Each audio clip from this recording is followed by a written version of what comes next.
Having said that, not all tough places are the same. They each present a different set of challenges.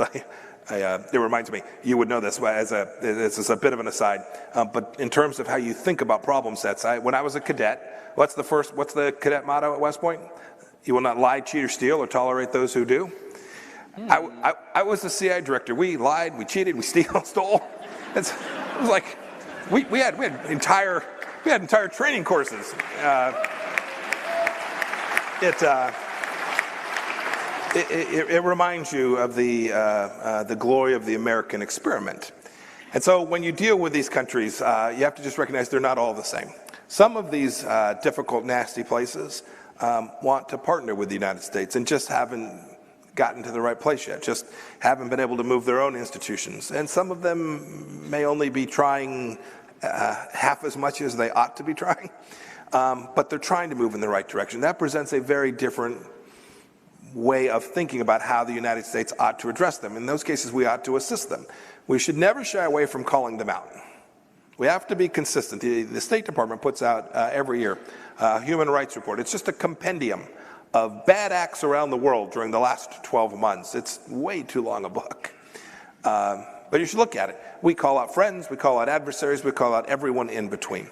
But we have to find places where some of these countries that aren't living up to our human rights standards, we address it, we work to fix it, we hold them accountable as best we can, and then we work to make sure those things don't happen again. There are another set of bad actors who just as soon see you all perish from this planet. That calls out for a different American response.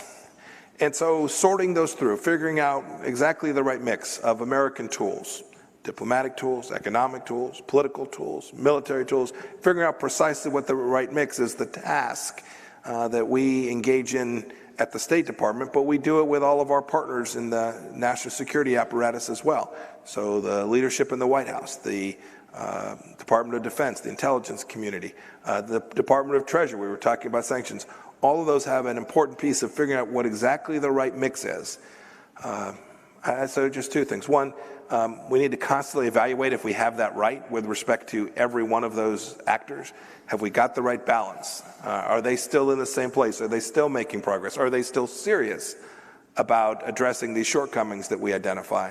And then second, we have to be relentless, whether they are friends or adversaries, and making sure when a nation falls short that America will never shy away from calling them out for that behavior that didn't rise to the level that we hope every nation can achieve.